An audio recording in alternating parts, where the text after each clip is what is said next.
All right, folks, next comedian coming to the stage. Another guy's a good friend of mine. I say that a lot, but it's true. Please welcome Mr. Mike Grossman. Let him hear it.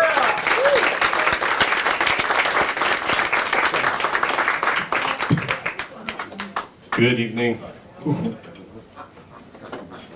Good evening. Welcome to the second part of the Bearded Jew showcase. I love David. Parents, be careful what you name your children, because you never know what the nicknames for genitals are going to be in the future.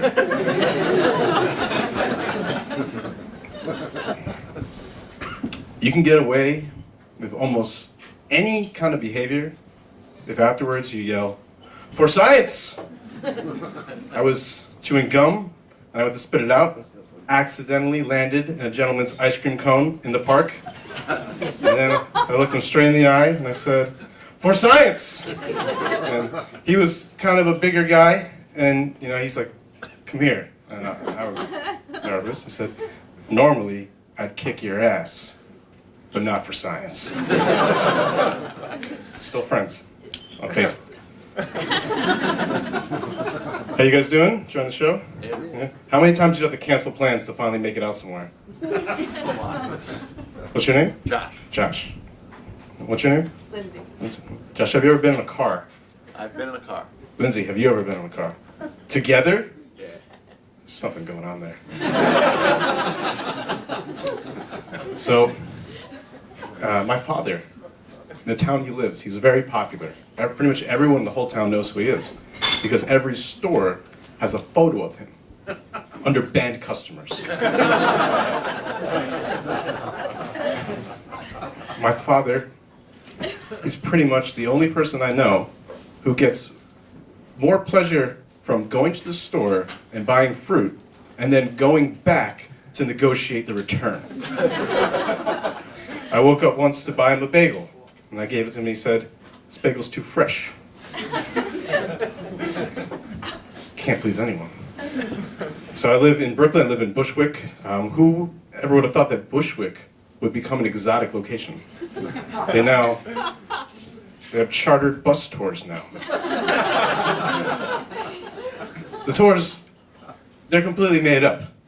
I could give them one right now. It's Fair Trade coffee shop over here. In the 1930s, it used to be a brothel.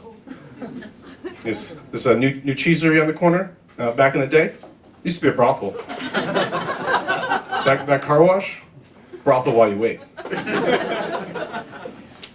Just wondering what the tours are going to be like in my neighborhood 100 years from now. Say, "Oh, this plaque, this is a homage to the first CrossFit gym." This statue over here, the first man bun.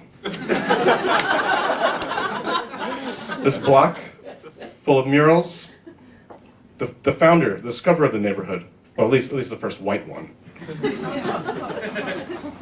So there's all these PSAs now out there for teenagers, and I don't think the government or society should be telling anyone how to live. It's the parents' job. I just think if the kids are going to eat Tide Pods, we should let them.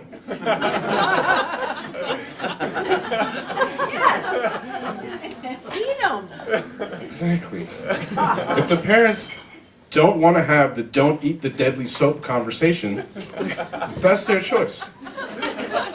We used to have natural selection. We figured out another way. If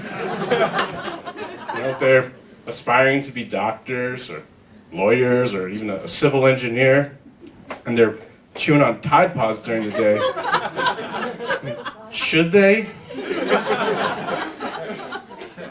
Exactly. So they used to burn people at the stake back in the day, and I wouldn't want to be burnt at the stake.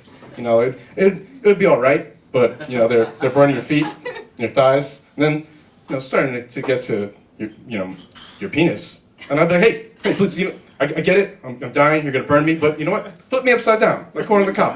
Burn me from the head down. Just please, whatever you do, don't burn my penis. Save it for science. Thanks, guys. Have a good night.